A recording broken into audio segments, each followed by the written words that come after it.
is up, everyone? We're back mid-January. We got an awesome weekend of sports coming up here.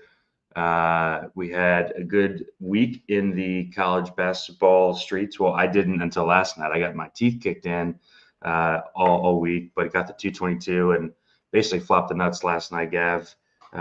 You got your first seat. How are you doing, man? This is gonna be a big Saturday. We got a bunch of good college hoops games. We obviously got NFL playoffs. We got the first UFC pay-per-view of the year. What's going on? Not much, man. Yeah, it's been seeing things well last 2 weeks or so. But yeah, UFC's on, NFL's on. Couldn't care less about either because there's damn near 100 college basketball games. So plenty of those to bet on all day. We'll be doing so. Let's jump in. Yeah, what's up to the chat? We got a bunch of the regulars in here, Wavy, Tubby, Full-Time, who we love in the RPS Discord, played Connor Enright last night. I actually had him for a lot of the day. I got off of him with the news. I thought he was a good play. Just didn't come through. But yeah, no, we have a bunch of games. Our bets have been really good lately, especially the last couple Saturdays. We've done well. So I've got a bunch written down. I know that you fired on some as well. We haven't talked before the show at all, so this is gonna be fun. If you want to join Run Pure, use code RPS15, 15% off your first payment. Comes with all sports, or if you just want college hoops, there's a college hoops only package.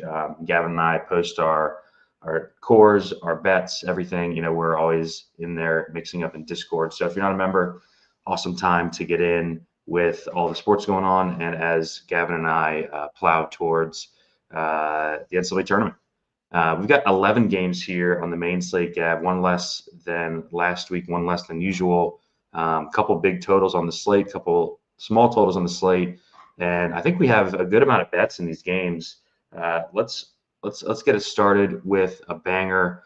I cannot believe, why is this a noon game, Gav? Bama at Kentucky. I was really hoping. So I'm going to be at the DraftKings Sportsbook in Wrigley all day today, getting there, 3 o'clock Central. Was kind of hoping this would be, like the 7 p.m. Eastern showcase game, but it's at noon. Bama 9th at KenPom, Kentucky 16th at KenPom. Kentucky laying 2 on DK, 178.5 total. Gav, this touched 180 last night. It's come back down a little bit. Only news I have here, Lamont Butler questionable. I expect him to play. He took a couple hard falls in that last game, but he's been practiced with the starter's jersey on yesterday. And then on the Bama side, Darian Reed missed the last game. I don't expect him to play. He has not practiced. Awesome game here. Perhaps the game of the entire day. What are your thoughts? Yeah, you see a total that high and you're just like, God, that is, you just don't see totals touching 180. Last year, this game went 80 possessions and was 117-95. Was also in Rupp. So yeah, this is the number 2 shot quality offense in Bama versus the number 3 in Kentucky.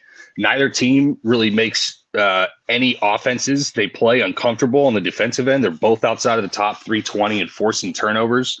So yeah, this is going to be probably a very high efficiency game, high pace. I almost may bet the over. This has like 100 to 90 written all over it to me.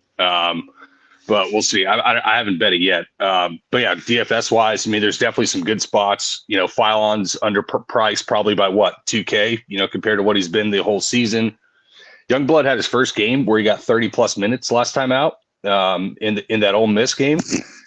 He's currently had his career low O rating, and he's still one of the most efficient shot quality guys on the team. So he's getting good looks, and eventually they're going to go down. This game probably comes down to ultimately on a side, who ends up hitting their threes. I don't think there's many, or if any, teams in the country that when Bama is shooting, 35+% from 3 that they can keep up just with the way they play. So yeah, overall, obviously great DFS spot, just given total. It's at least this game's not an hour before it's tipping off like the Florida Kentucky game was. Right. Yeah.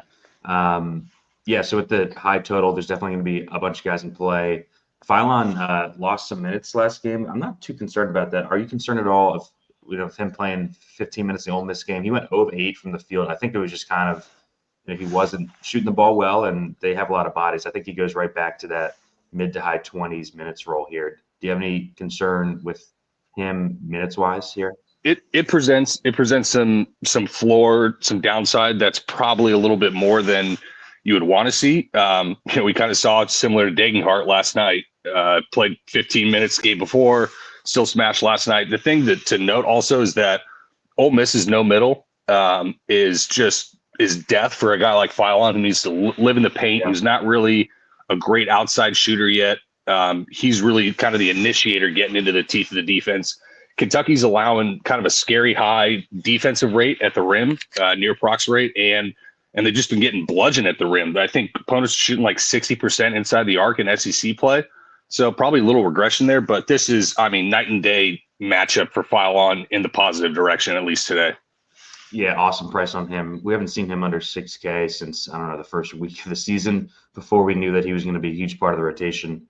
I think Sears is an awesome play up top too, Gav.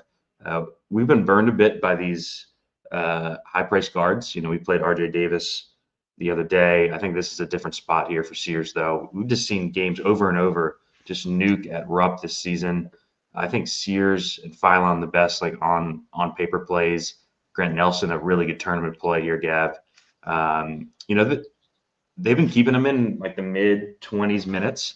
But I think without Reed, I think he at least has upside to play 30, especially if this game is close.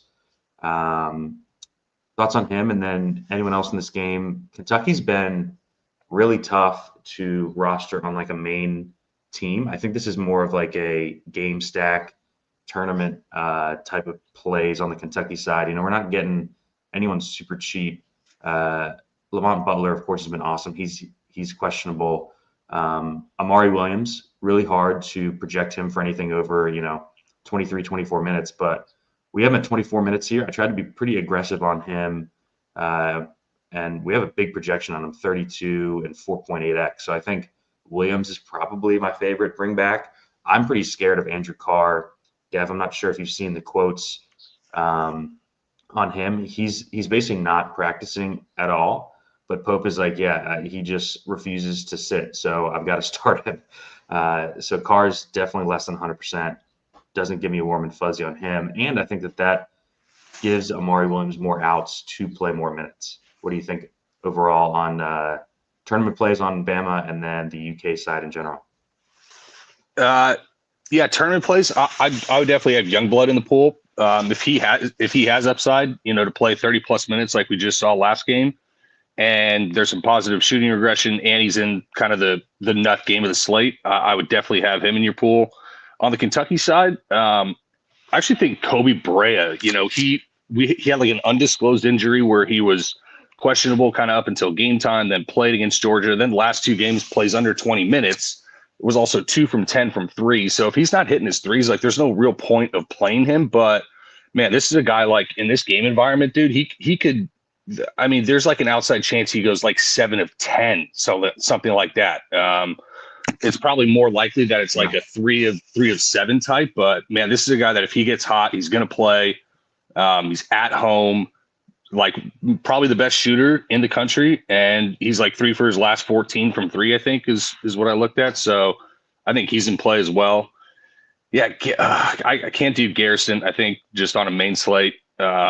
We have a question about Cliff being under 5K here. I'm not. He's not playing. Like you can't. Even you can't without Reed, he's not getting to 20 minutes.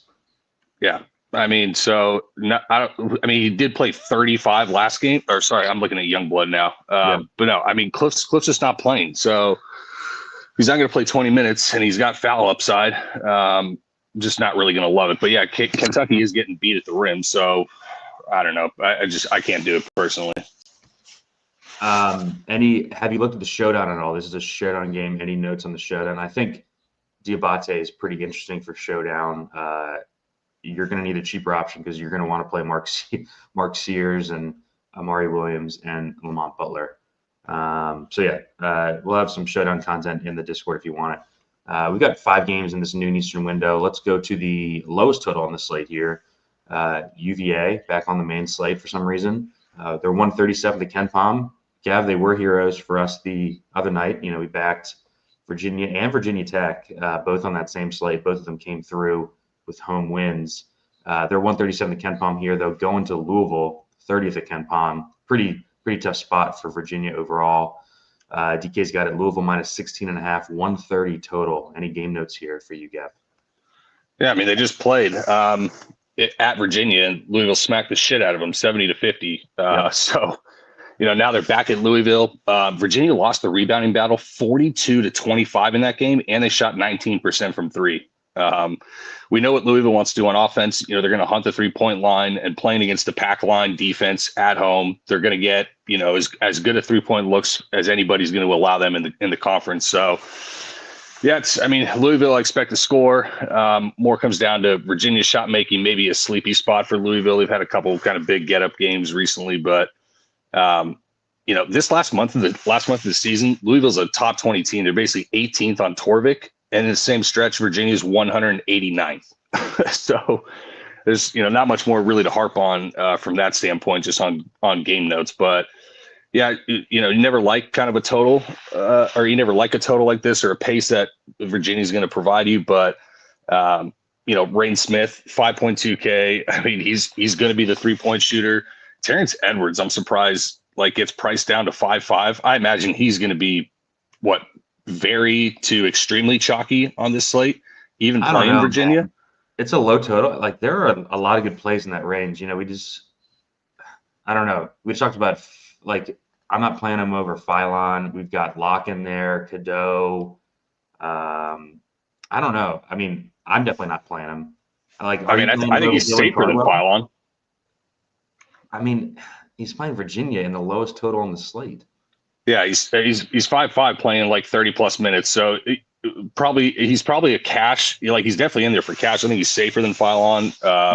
Yeah, I agree with that. Yeah. In tournaments, yeah, you can probably play around with not having them and finding other guys around the range that could outscore him. But yeah, squarely in play. Yeah, I think so. This is a different type of slate than we've had on a bunch of the Saturdays because there's a lot of really good plays on the slate. The pricing is soft, especially on the cheaper end of guys. Gav, we talked about it a bit last night. Guys who are usually in the 6K range or in the 5Ks, the guys that we're usually not considering at all playing about half the game that are usually in the low 5s are in the low 4s. So it's just a different type of slate overall. You're going to need a big score on this one to win for sure. I'm definitely not playing anything in DFS in this game. We saw Ames come back and start last game for Virginia, played 28 minutes. He's 3.5K if you want to go stars and scrubs. I don't really like using him, but he's at least in play. Any last thoughts here? Nope. I have the Ames note. Other than that, I think we can move on.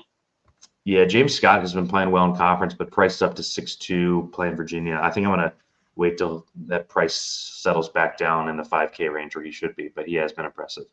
Let's stay in the ACC here. Clemson at Pitt. Clemson 27th at KenPom, Pitt 32nd. Right before the show, I saw Pitt minus 3.5 here on DK, Gav, and a total of 142.5. Pitt has lost 3 in a row. Pretty sure we bet them in the Louisville game, and I definitely bet them in the Florida State game. I went right back to them here. We've talked about this a bunch on the shows, Gav. This is a circle the wagons home spot for Pitt after losing 3 in a row. Clemson has had a super, super easy conference schedule so far. They played Miami, Wake, Stanford, Cal, Louisville, Florida State, and Georgia Tech. I think it's a spot where Pitt can pick them off here. What do you think? Yeah, every ACC team you look at, you're like, wow, their schedule has been really easy, and then you realize the ACC just sucks ass. That's why. Pitt is basically tied for the second best team that Clemson's faced all year. With Louisville behind Kentucky, and I think you mentioned the at Florida State. There was some kind of post game kerfuffling going on. I think Capel went up to one of the FSU players and didn't like how they were talking or acting at the end of the game, whatever. So, I expect, full-throated, backs against the wall effort here for Pitt, but you got to pay for it a little bit in the line with KenPom only being at 2 compared to the 3.5 in the market. There is a worry where, Clemson's strength is on the interior and Pitt's just been getting bludgeoned inside. Malik Ewan just had 18 and 13 against them last game. God, he's been so good. So potential problems there. The other thing is, Clemson's 6th lowest defensive transition rate in the nation. They really keep opponents, in the end of the half court, especially offensively, and Pitt's outside the top 200 and half court point per possession versus being top 75 in transition, which makes sense with kind of the multitude of, athletic big guards that they have. Victor Lockton, man, he had an illness 3 of the last 4 games apparently, and then played 35 last game. So he had played 47 minutes the 3 prior. If Ian Shefflin is dealing with a calf strain, like Brad Burnell mentioned after last Saturday before he thrashed in the middle of the week for DFS, then Locken's going to be an elite play, just huge upside for that price tag, but also a little bit more downside. 5,600. It's a joke. Yeah, it's a joke. So, look, like you're not playing Terrence Edwards over Locken at the same price tag. I mean, I would say Terrence Edwards is safer, but he doesn't have the ceiling of Locken. I don't want safe on an 11-game slate where we have a 180 total. Fair.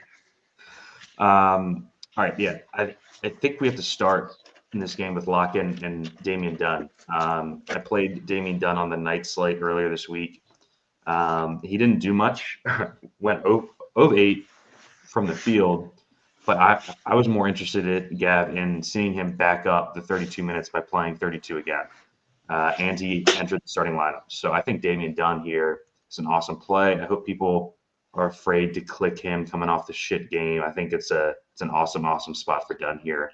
Any other plays for you besides Locken and Dunn? Thoughts on Dunn? I think Leggett is an interesting play.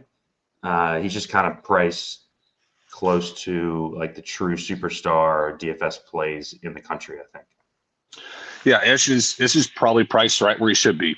So you're not getting any sort of discount. It's not, quote unquote value for his tag.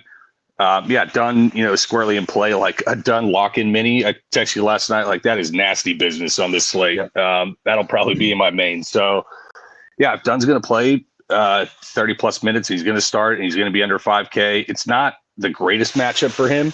Clemson is a big underscreen defense. So, it kind of helps it out a little more. Guys like Ish who can really score off the bounce from the arc doesn't quite help like Jalen Lowe as much, Damian Dunn as much, because those guys love to get into the paint, which Clemson's going to make it tough to do. So I think other than them, I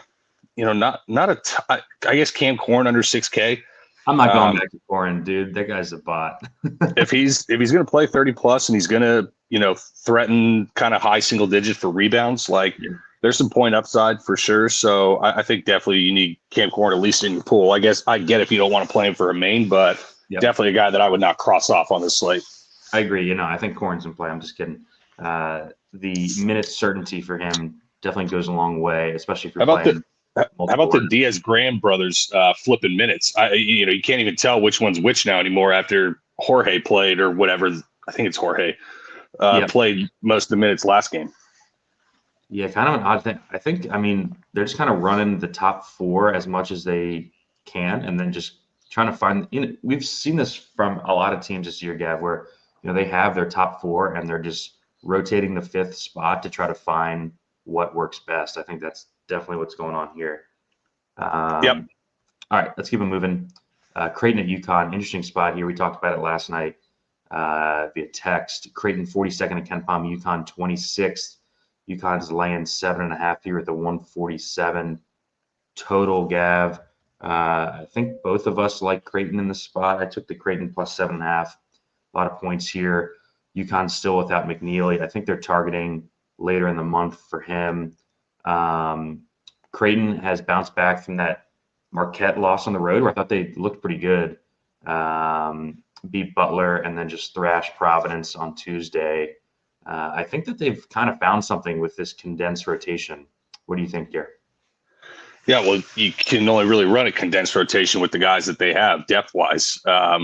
They leveled a dead Providence team, Creighton that is, but, at Hinkle, they squeaked out a game where Calc and Ashworth absolutely smashed. Like, you got peak performances from them. You barely squeaked it out against Hinkle or against Butler at Hinkle. Yeah, it's there's a couple of these spots on this Saturday card where you're just thinking, man, that's just like a couple points too many, and I hope we're not getting too cute kind of when we look back on it. Yeah.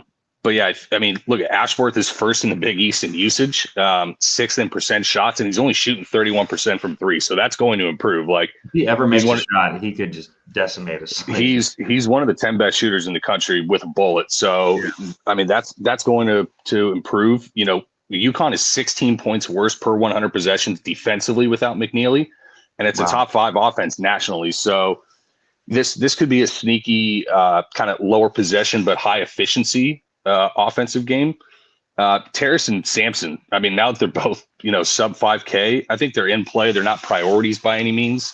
And when you look at someone like a solo ball, heavily 3-point driven against a defense that runs drop coverage and limits catch and shoot at an elite rate, just under Greg McDermott, kind of a program tenet for him. Not as great of a matchup there. So, it's probably more of kind of GPP plays. I don't know if, unless you want to look at like a Jackson McAndrew at 4.1K, that might be a little bit interesting. Down low, there's a couple cheapies, but other than that, I don't know if I'm really killing myself to get any of these guys in my lineup.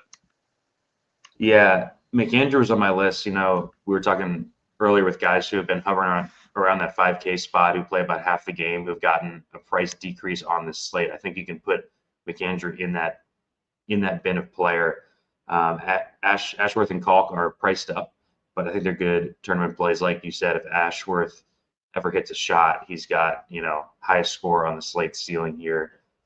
Any thoughts on Caravan? He's playing the whole game. How is the matchup for him here? We haven't seen him have like a big stock game in a while. When the season first started, he was getting a bunch of blocks and, getting his upside via the big stock game. So we just haven't really seen it yet in conference play. Yeah. Contrarian spend up always, getting a good pace up at home without McNeely. UConn, or not UConn, Creighton has had issues stopping bigger wings. I think was that Telfort's big game. I can't recall, but it's a decent spot for him. It's not a bad spot or anything. It's just, the other guys just kind of right above him are just elite DFS assets. So you kind of look to them first, but Caravan definitely in play. Yep. All right, let's keep it moving. Let's go Houston at UCF. Houston 30 Ken Palm, UCF 71st. Houston, that line is kind of run away. It's at 13.5 before the show, 138 total. I took the 11.5 Gav last night. I think I texted you about that. The Open, not a big believer in this UCF team. They squeaked out a road win at Arizona State earlier in the week. But I'm just not a big believer, even at home. And you'll talk about the stylistic matchup. I think it's a horrible matchup stylistically for UCF here. So I took the Houston, but I also want you to talk about the total here. 138. It's got the same total as Kansas State, Kansas. That kind of shocked me. What do you think? Yeah, that does sound pretty high. This game last year they played at UCF. UCF actually led 35-28 early in the second half. They only lost by 8. They were highly competitive, but the other game at Houston, UCF had 20 points through 30 minutes. It was like 7 points, 7 points, 6 points at each 10-minute interval. So, yeah, I mean, the total's at 139. Part of that is just Houston is shooting the lights out from three. They're definitely due some negative regression at some point. And could it come at UCF after a long road trip? It's funny, UCF has a longer road trip than Houston does in this spot, but yeah, I think that's part of the main reason is the Houston live ball turnovers and the Houston 3-point percentage. But yeah, you want me to bet a Houston under? I'm always game for that. Yeah, I took the Houston, but I kind of like the under more now that I'm looking at it. I just don't see this getting to 140 unless Houston, like you said, just blitzes them from three. They are getting paced up.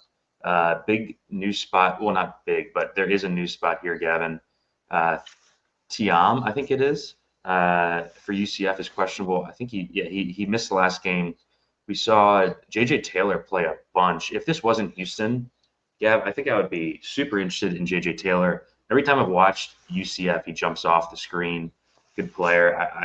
I think I tweeted during that Arizona State game, Gav, that JJ Taylor would be like a 30% max minute usage guy on Virginia Tech. I wish that we could find players like this. But he's just coming off the bench for Central Florida here. But I think I don't know. I mean, it's Houston. Maybe a spot where like we see if the role sticks and then play him during the week if Tiama's still out. What do you think there? And then any plays on the Houston side, we've seen them. I mean, it's been the same thing for years. Like in games where they get pushed, we'll see 30 plus minutes. In games where they run away and hide, they're going to play their starters mid to high 20s, and all of them are dead for DFS. Do you have a lean there? Any plays from this game for you? Just touching on a couple of the others, like Joe Schiss, the big international big, got up to 20 minutes with Chama out. I tweeted about it. I was looking at UCF shot quality. They have 0 post-up makes this year. 0 points from post-up offense. And now they're going to play Houston, who's a habitual post-double. A frenetic defense. Yeah. Not this year in Big 12 play. Apologize. Yeah. It's like 5 games or something. As many post-up scores as Barrick does this season. It's still pretty funny, but yeah, I think there's, a couple different spots if you want to look on the Houston side. I mean, God, are we like Juwan Roberts is shooting the ball a lot this year. And when we say shooting, we mean dumping it into the basket because he doesn't shoot from beyond, a couple feet. Right. But if he's going to get usage and he's going to get boards against a soft interior without their main center, yeah, 7K could be kind of an interesting contrarian spend with the pace up if you think they keep it close like they did last year. Yeah. I was kind of surprised, Terrence. I love Terrence Arsenault as a player. I can't wait next year when he is in a bigger role. He's cheap.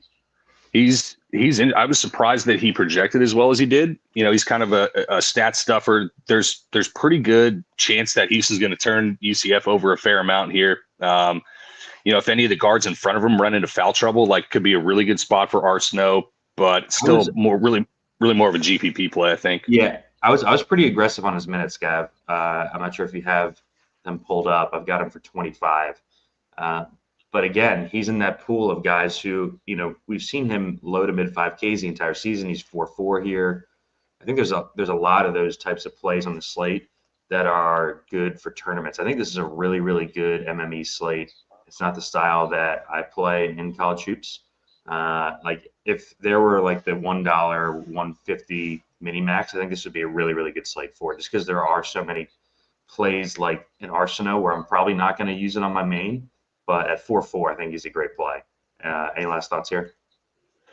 No, I think, Houston guys, if you're doing like an MME, I'd probably do a rule 1 max. I don't think I want to go crazy on this side, like not even like an Arsenault plus Roberts. Just I think one of those guys, if you want to try and pick off some low ownership, in a decent spot for Houston, albeit on the road. Yeah, and then I want to reiterate that under. I think 138 is too many here. All right, let's go to the 1 p.m. Eastern window. We had 5 in that first window of games. Kind of nice, Gav. I think we had, what was it, last week or the week before, we had 7 or 8 with the noon Eastern window. Our entire team locks, and we're like, oh, shit. We got 2 games here in the 1 p.m. window, starting with Auburn at Georgia. Auburn back to number 1 at KenPom off the big win during the week. They're at Georgia today, 37 to KenPom. Auburn -6, 147 total. Gav, I'm going to say the same thing that I did when we were texting for Auburn's game during the week. I'm going to keep laying it with Auburn. I think that people are docking them too much for Broome being out. I think this is still a top 10 team without Broome. Saw some other people saying that they're not top 25 without Broome. I think that's pretty ridiculous. So I laid the 6, even on the road at Georgia. I'm not scared of Georgia. I think 37 is kind of a high watermark for them this season. They just got ass blasted at Tennessee. They had played well at home, so I'll give them that. They beat Kentucky. They beat OU at home. But I'm just going to keep laying it with Auburn. Like, I'm kind of at that point. We've talked about it a bunch, Gav, with both Auburn and Duke. I'm going to keep laying it with these teams. And we're getting a discount on Auburn. We're not getting a discount on many teams in college hoops right now. And I'm just going to take the discount. This is 10 on KenPom. That's not the reason I'm taking it, but 6 I think is just too little for Auburn. They showed it earlier this week in their game against Mississippi State, who's, I think, a much better team than Georgia, that they can run away and hide from anyone. Yeah, I mean, they hammered Mississippi State by 22. Now, it actually was an analytical Mississippi State win. They just shot terribly from the field. So, Auburn took care of them pretty easily. Like in Georgia, they just got suffocated by Tennessee. They turned the ball over on 30% of their possessions and allowed Tennessee to rebound 50% of their misses. Like, you're not going to beat Tennessee Tech if you do that, much less, Tennessee. So they definitely need to clean that up. It is the third best defense in the conference right now, Georgia. Yeah. So opponents are also do a ton of 3-point and rim positive regression. I don't know if this is the spot, like on the road. There's the narrative of kind of everyone gets up for the first game without, your best player. And then now it's, a much sleepier spot on the road, but you're paying a premium for that on the Georgia side. So like you said, getting a little bit probably discount on Auburn.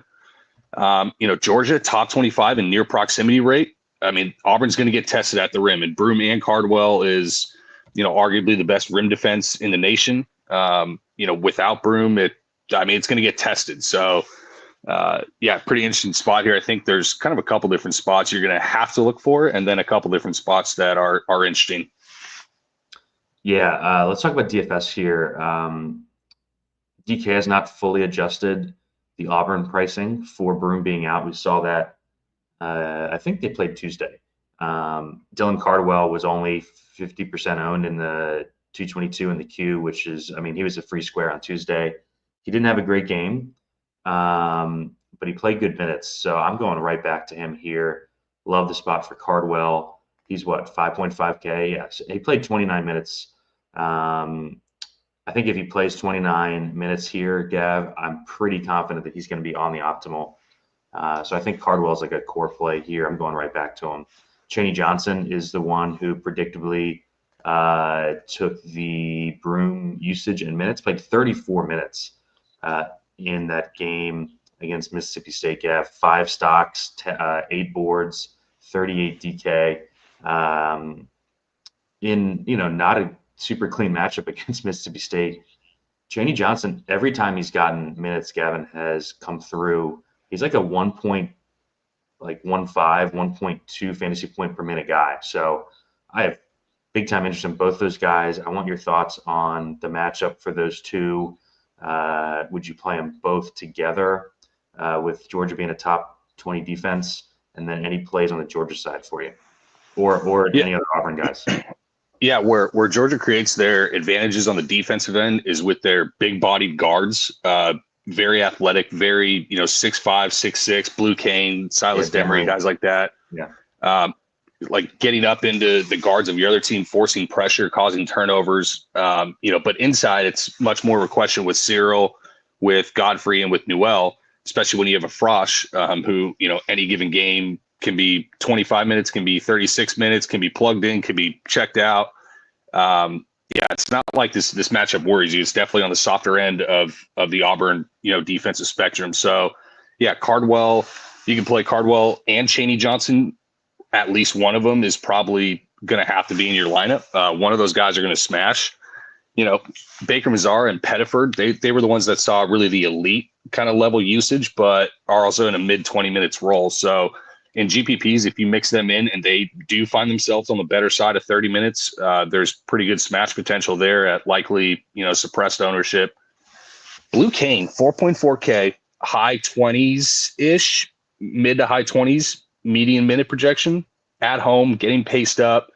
You don't love it kind of against Auburn, but Auburn isn't the kind of crazy frenetic defense that we've known in years past that's just going to turn you over possession after possession. It's a little bit more just funnel all the offense towards Broome and let the rest take care of himself. So Blue Kane, I don't hate it. If you want to mix in like Cyril, the freshman, or Godfrey, I wouldn't exclude him from the player pool, but couple of those guys that more or less I'll play them if the optimizer gives me him. If not, I'm probably not really jamming him in or playing him on any sort of kind of hand-built stuff. Yeah, Kane, you can toss him again in that bin of players who are low 4Ks who we've seen in the low 5Ks the entire season. So I think he's a good play here. But But my main focus is on the two Auburn guys, Chaney Johnson and Cardwell, and betting Auburn -6. Did you lay the 6 with Auburn or no? I haven't yet. I at least respect the spot that they're in. Now going on the road in the second game without Broom. Yeah. After and I'm such a shot quality whore that it kind of scares me a little bit. So I haven't yet. I don't know. We'll see. I understand both sides of this. I don't really have an emphatic take on the side. Yeah, I'm just going back to we're not getting discounts on many teams in college hoops right now, and they're giving us a big discount on the best team in college basketball. So I'm just going to take it. All right, let's go to the other game in this 1 p.m. Eastern window. Kansas State at Kansas. Kansas State down at 98 at Ken Palm. Gavin, you can burn that 300-1 national chance. What are your chances of winning the national tournament if you don't make the tournament? Yeah, I mean, they're going to play on the first day of their conference tournament. Kajeski's calling you shot quality for him. Yep, he is. Kansas 7th at Ken Palm. Pretty surprised by that. Them all the way up to 7, Gav. They passed Illinois and Bama during the week, despite getting, just destroyed by Iowa State. In a pretty predictable spot for them to go down. I know that we're both on Iowa State there. Ken Palm, or no, DK's got this. Kansas -15. I think this was out to. Was it out to 19, or did you say Ken Palm? Ken Palm has this as 19 for this rivalry game. That was just insane when I looked at it. Yeah. So, but same total as the UCF games. That really jumped out to me. I just think that Houston total is too high. Anyways, take it away with thoughts on this one. Yeah, I mean, K-State 4 straight losses heading into this. They haven't covered either game in the Jerome Tang era at Fog Allen. The thing is, KJ Adams being out. God, maybe, just maybe, Kansas offense actually looks half decent when you don't have basically what is a guard that can't shoot. He's like the size of a guard, can't shoot, doesn't rebound extremely well. I think KJ Adams is such a big net negative for that offense. So maybe it opens things up, but then, the backup plans are, oh boy, AJ Storr and Rylan Griffin, who have not looked have just been shells in themselves this year at KU. Maybe this is a spot, at home against a really soft defense where either one of those guys can bounce back. So, I think GPP wise, there's kind of some interesting, things to look at. How much do they play Flory and Dickinson? Dickinson's obviously going to be, squarely in play, one of the better spend ups on the slate. But Gav, let's pause there. What do you think they do with the starters here? Do you think they roll the double big with Flory? I was talking with Turtle about this last night, and he kind of thinks that they play Flory here. I mean, they have tried Griffin and Storr and gotten nothing from them. I think they start Flory partly because you can when Kansas State is running like a Gasson at kind of the 4. I think if they start Flory. But yeah, it wouldn't surprise me if Storr or Griffin started. Maybe a little bit, but I wouldn't be shocked or anything like that. So if you're at RPS sub, I was pretty conservative with Flory's minutes, just because if you give him 22 minutes, you're going to get him on every team. I gave him 16. I think that's probably light. I just didn't want to overdo it with the Dickinson plus Flory minutes. Gavin, do you have a read on that, or are we purely guessing here? I think it is a little bit low on Flory's minutes. For a median, it's probably 18 to 19, but the upside, God forbid if Dickinson fouls, Flory legit could play 28 minutes if Dick fouls in the spot. Also, we've seen, so I'm pretty low on Dickinson here for a main lineup. We've seen them lean into more Flory in games that they run away with. This game's 19 on Ken Palm. If Kansas has a big lead, I could see this being, and we've seen it a bunch this year, Gavin, a 27, 28-minute Dickinson game instead of a 33-minute with a couple extra going to Flory. plus Kansas State, has Hawkins and Gasson that they're going to have on the floor a ton. They're playing Onyenso more. I think Flory's an awesome play here. Like I said, I didn't want to give him 20 minutes and have him come through in every single lineup for people in case he didn't start, for people who weren't like checking news, or starters. That makes sense, yeah. I think, are you going into the slate with Flory? I don't know, but you easily could. I don't think I have him on any of my couple lineups so far. Or sorry, I have him on one of the three so far, but that kind of feels light. I think like if you're not playing Dickinson, if you want, we'll talk about someone like a Reynaud later. If you want Reynaud and you want kind of access to that KU big man spot without paying the tag, then I think, yeah, like Flory plus Reynaud makes a ton of sense. Flory plus, if you're playing like a Sears or something like that, instead of playing a Dickinson, I think you absolutely can. I think he's really interesting, really, really high upside for the price tag. There's not many guys sub 5K that have, like legit double plus block upside. And if Kansas actually looks decent without KJ Adams and they score more than their 79 projected points, then yeah, there's going to be guys that get there, and it's very likely going to be one of the two bigs. Yeah. So one of the things that Gavin and I often do rep for lock when we're trying to decide on players is which of these guys is going to, when we come back next Saturday and do the show, Gavin, this is a great spot for this player is going to be 1,000 more expensive next Saturday. I think Flory is a really good example of that. Like if he comes in and plays 22 minutes here, plays the same during the week, I think we could see him 5,800, 6K when we're doing the show next week. Any last thoughts here in this game? Any K-State guys for you? I'm probably full fading them here. This would be the spot where Doug McDaniel nukes with the DeJuan Harris crappy on-ball matchup on the road. Dude, after he sucked miserably for us last couple of times. Like this would be the most Doug McDaniel smash spot ever. I'm not playing it, but it would just be ironic. If you want to play like a Housen, 4-3, guy who's going to play high 20s, maybe even low 30 minutes as a 3-point shooter, I don't hate it. Shaquille Moore is still going to start, regardless of what happens with Flory. They may just run like Shaquille Moore at the 4 and play smaller. I don't know. He's in play. I don't think CJ Jones, and then the Griffin store. If either one of them starts, there'll be plenty in play. Yeah, I wish Coleman Hawkins didn't have those like massive games where he got priced to 9K. I think this is a good matchup for him. He's just not in play at 9K here. All right, we got 4 games left. We got to speed it up. Let's go to the second lowest total on the slate. Arizona State at Cincy. Arizona State 64th at KenPom. Cincy 39th. Cincy laying double digits here, Gavin. 10.5, 134.5 total. I have not bet Arizona State yet. I wanted to get your thoughts on this. They're catching double digits here.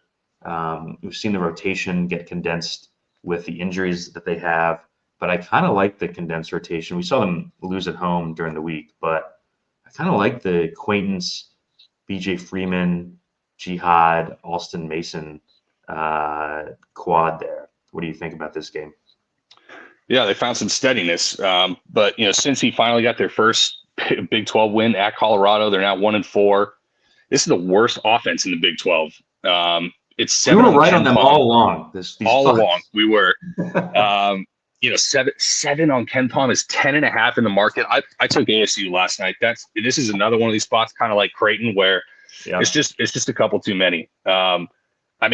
Arizona State has much superior shot making overall than Cincy.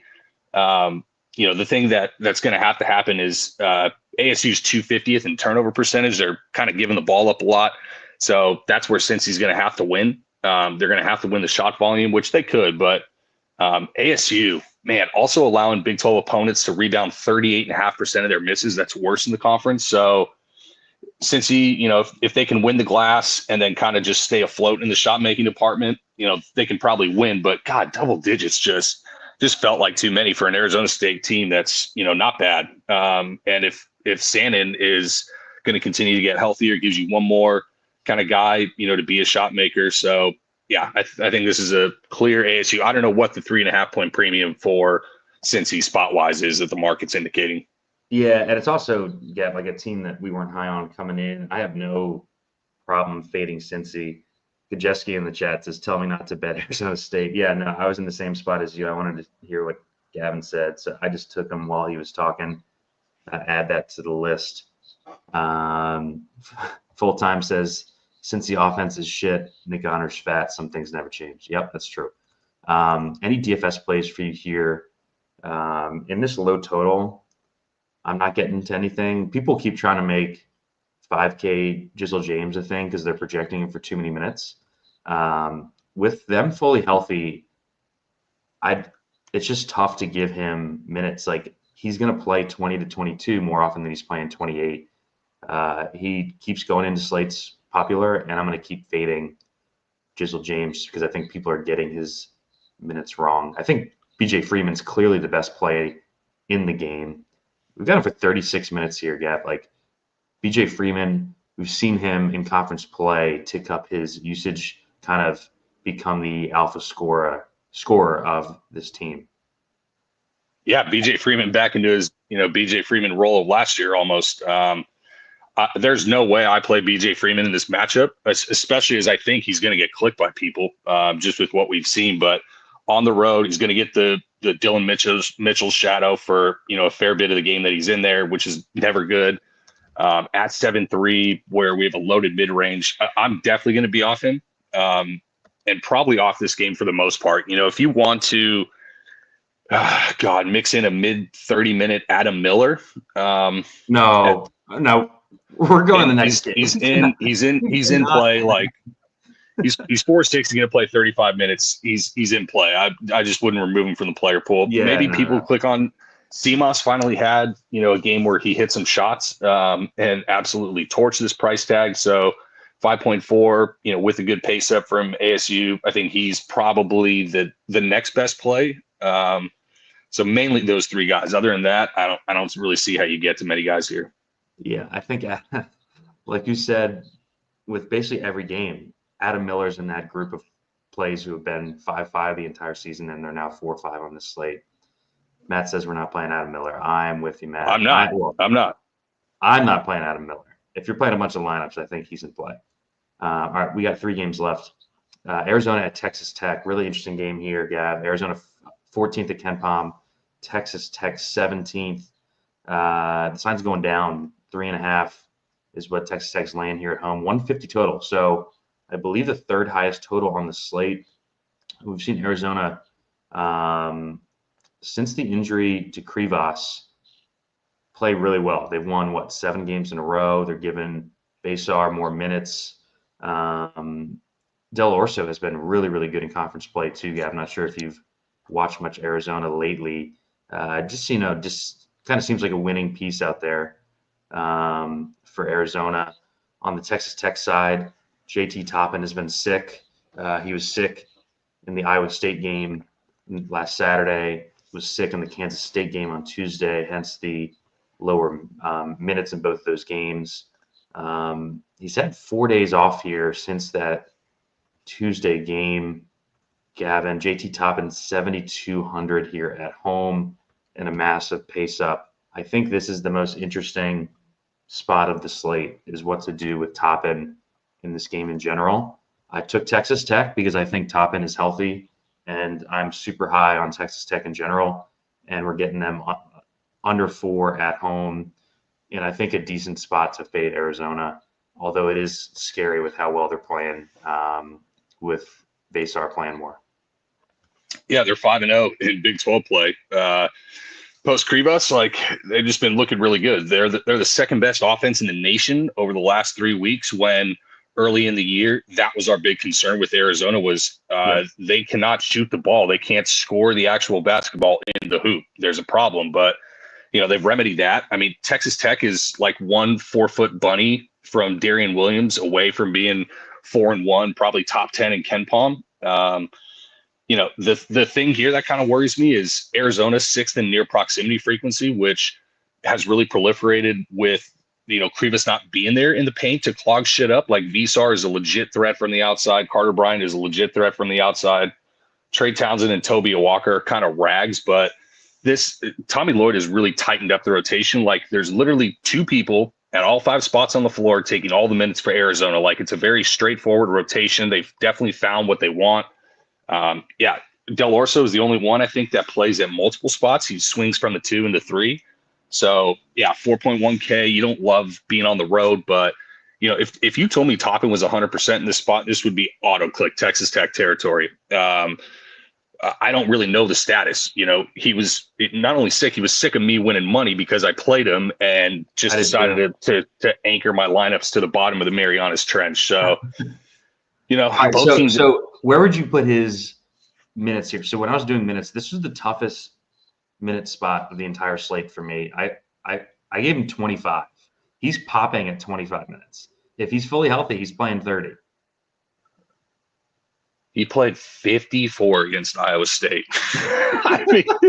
And just stood there because 54 minutes is insane. What do I put his minute projection at? I don't know. 24, 25? Like I have 25 and he projects for 30 DK at 25 minutes. Yeah, he could play 15. He could play 38. Boy, it's going to be interesting. Yeah, it's almost like I feel like since we've been playing him, it almost feels like God. We can't just stop playing him because we're going to get Chase Ross by him. We're play him all the way on the way down. He gets to the bottom. He gets to the bottom price all year. As soon as we get off, and he just absolutely shits on our chest. So he has 6 blocks here. Yeah, he's gonna have 6 stocks. I mean, yeah, that's the thing. He's gonna be in play. It's just gonna be a guessing game. Like it took Harper 2 full games to kind of get his feet under him. Lamont Butler back on the floor, just FYI. So yeah, and I just lost my fucking train of thought because I'm an idiot ADD rat dumb fuck. Toppin. Yeah, if you get a clear report on him that he's not unhealthy. It's now kind of been 2 games since the Iowa State. It's only been about a week though, so I don't know. I don't think it's 100% Toppin, which is why I haven't bet Tech yet. If we get the news otherwise, I think he's a great tournament play. I think people are. Oh yeah, for sure. Yeah. For sure, he's a great tournament play. Anything else in this game besides Toppin? We've got good projection on Del Orso here. I played him the last 2 slates. I think they were on that night slate where I had the train that got second in the lotto because Del Orso crushed. He's played really well, man. I think he's a piece that they're going to continue to push minutes to. He's 4,100 here, Gavin. He's played 25, 27, and 25 minutes the last 3 games. I think, we've talked about some upside plays. I think he's like a very, very safe play if you end up in that low 4K range. Yeah, he's probably a cash lock, very good floor. I don't know if it's the highest ceiling. Like, I don't know if he has the ceiling of like a Toby Awaka who may actually like double outside chance if Visar fouls, something like that. But Awaka's in play, Bryant's in play. God, Federico, if you want to go the other way on the top in news and think he's out, probably off Visar at the 6K at this point. Like he is a rate monster, but you start getting to 6K and above on the road against a good front court. That's pretty tough. I'd rather probably just click the Jalen Bradley minutes at 6.3. But other than that, I don't know if I'm getting really to the spend ups. They're probably more contrarian spend ups in Darian Williams and Caleb Love. We got Barrick in the chat. Barrick, I'm wearing the hat that you gave me. He says that Noah Waterman's out. That doesn't really surprise me. He's been banged up for a bit now.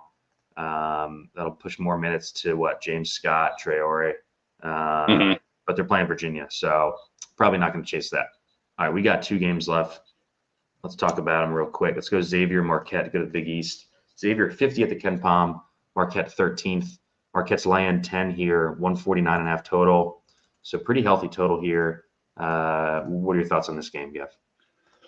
Yeah, I mean, Marquette 6-0, Big East favorites, or top 20 efficiency-wise, both sides of the ball. They just kind of barely squeaked the win at DePaul, so should come in with a little more focus. Like they're top 6 in forcing turnovers and allowing turnovers. So when you win that insane level of shot volume, plus you're a team that feeds off kind of home energy with the way they play defense. It's a pretty good spot for them. I can't remember what the market was. I don't think it was 10. But Xavier's won their last two.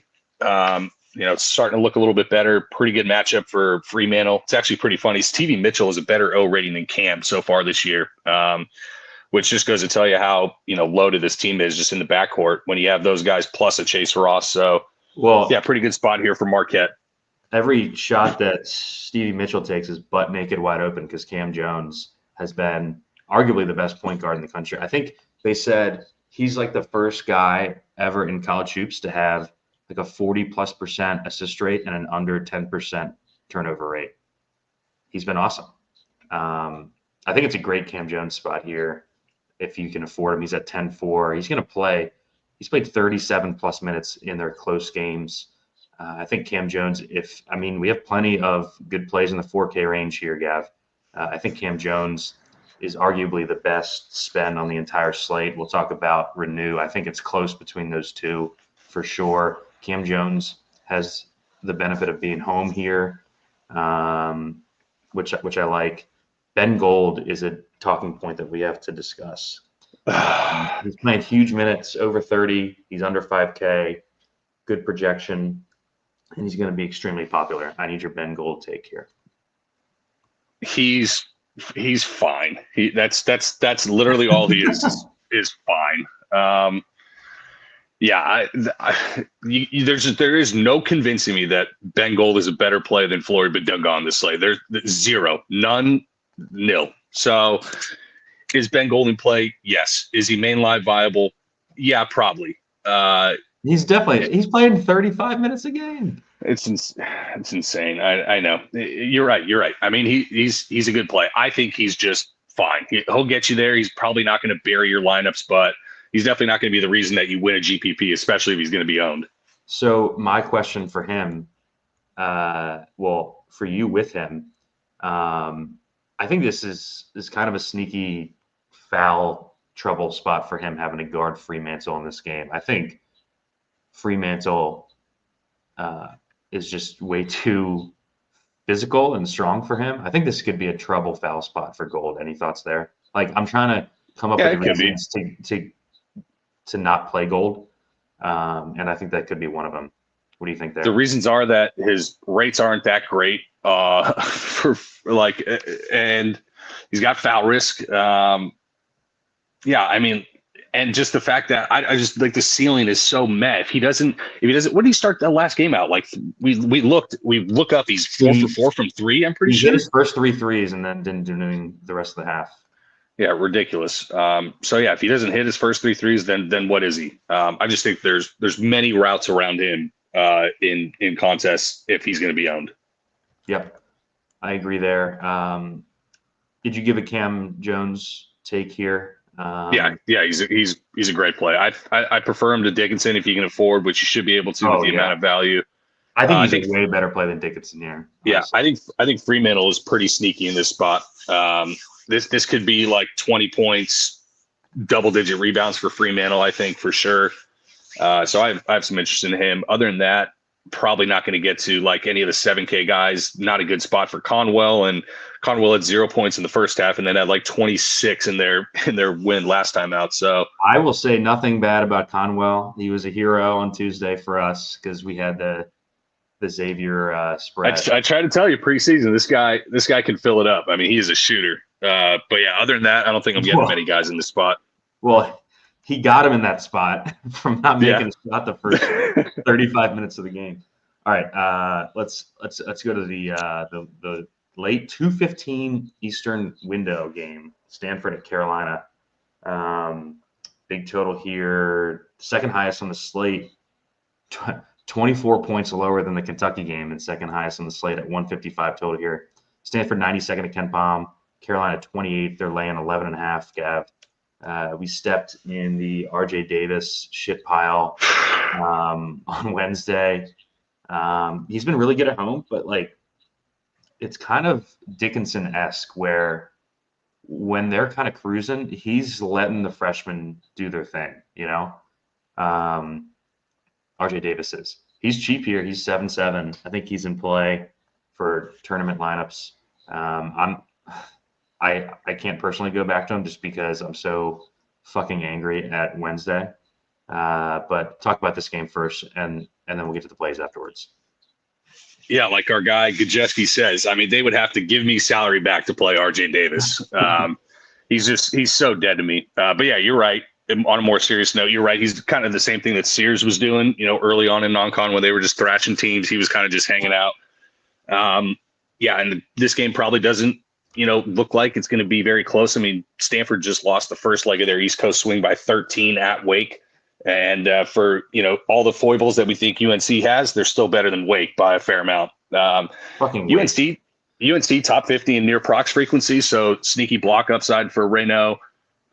Reno's also do a lot of post-up positive shooting regression. So even with please make a layup when we use them, which is nuts. Yeah, like I mean, to think that he's got some efficiency runway before That being said, Stanford actually the number one transition defense point per possession. So maybe that's the way that they slow down UNC. Yeah. So I was kind of surprised. Stanford's going to run a drop coverage, funnel everything to Reno, the guys that are going to score off the bounce, like nut Ian Jackson matchup for something like that. He's going to be just a drop coverage terror for teams. So yeah, pretty good sneaky spot. And, people are going to play guys from the hammer. The hammer always goes over-owned above what it really should be just because it's the last game and people want to charge late. Well, I'm not playing guys from this game because it's the last game. I'm playing guys from this game because it's such a great spot for so many guys. Renew, probably my favorite play on the slate at 9-7. I think I'll be probably deciding between him and Cam Jones up until that 2 p.m. Eastern window, Gav. I think it's really close. Do you have a lean between the two of those if you had to pick one stud?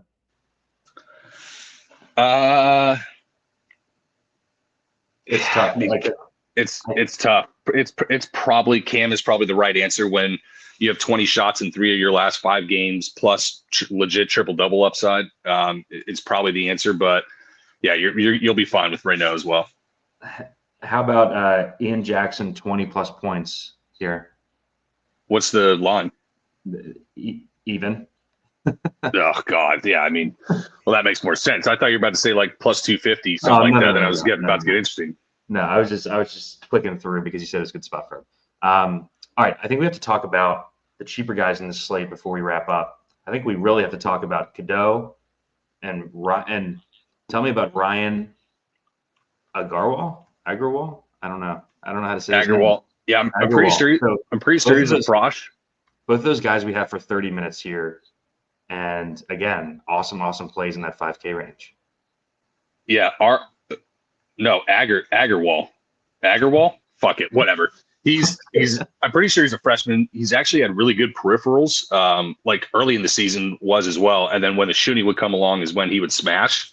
It's not the greatest spot in terms of just matchups. It's not like UNC is just a cakewalk defense, but if he's going to be on the floor and he's got some peripheral upside and he's going to be in maybe the second best game environment on the slate, then yeah, he's going to be interesting as a GPP play. I'm glad that I took Powell off the court last time because he was the one whose minutes got squeezed. When Trimble came back, we knew somebody was going to get squeezed. We thought it might be Cadeau, and then Cadeau had a great game. I still think that there's a possibility, like if Drake Powell is playing decently, that Cadeau is the first one to the bench because you're not really sitting Trimble, you're not really sitting RJ, and you're definitely not sitting Ian Jackson. So I think Cadeau is cheap. I think there is some downside to him. I mean, he scored 15 real and didn't even 4X at this price tag. So even with the drop down, like 15 shots, that had to be a season high, I imagine. Yeah, basically tied for his season high. So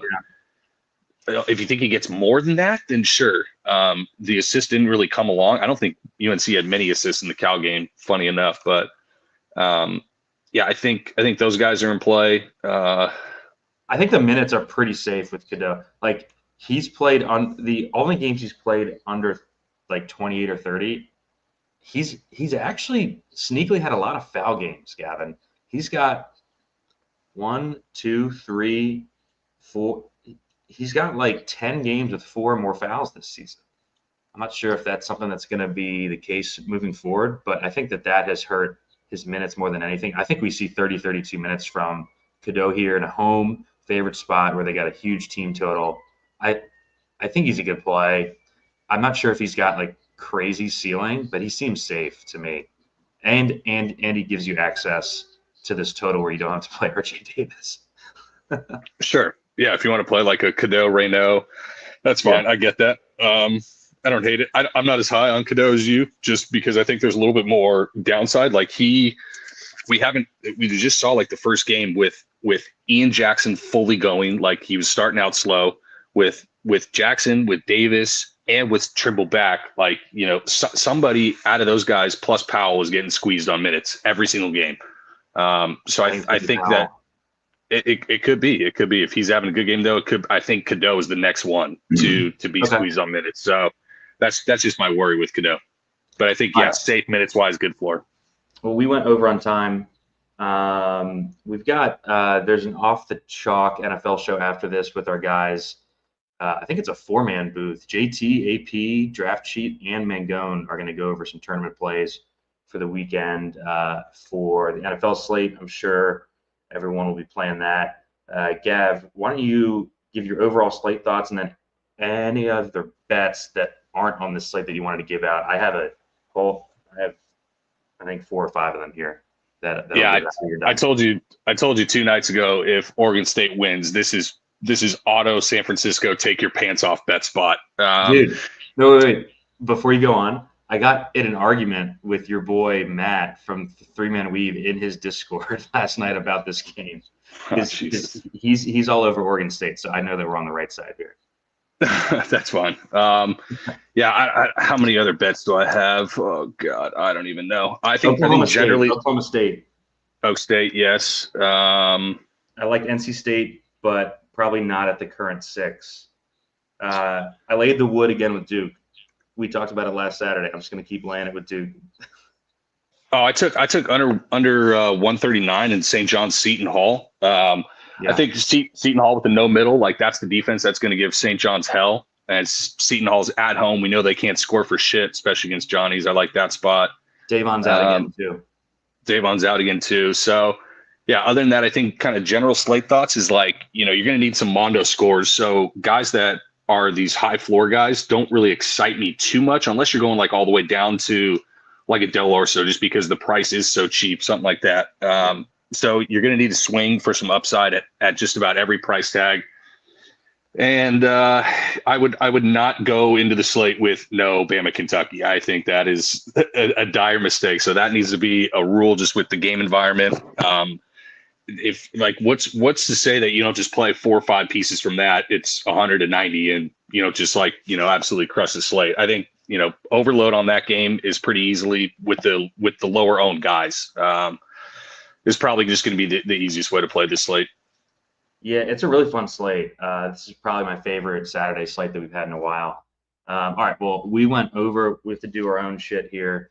There's a bunch going on today. Enjoy the games. If you're a Run Pure member, we'll be posting lineups and news as usual. Our cores will be up. And I believe we're going to have projections, Gav, for both of the other slates because our guy, Matthew Gajeski, did minutes. So shout out to Matt. We'll be back next Saturday. Gavin has something else going on, so I'll have another guest. It might be Matt. It might be Turtle. We'll see. We'll see who's available. But good luck out there today. Enjoy the games. Enjoy the NFL playoffs. Enjoy the UFC pay-per-view. I will be enjoying all 3 because I'll be at the DraftKings Sportsbook, Gavin. So I'll be able to watch everything. I'm pumped. You better have some good plays after telling people where you're going to be this afternoon. Yeah, the bets better come through. All right. Well, with that, we're out of here. Good luck today. Let's see some winners.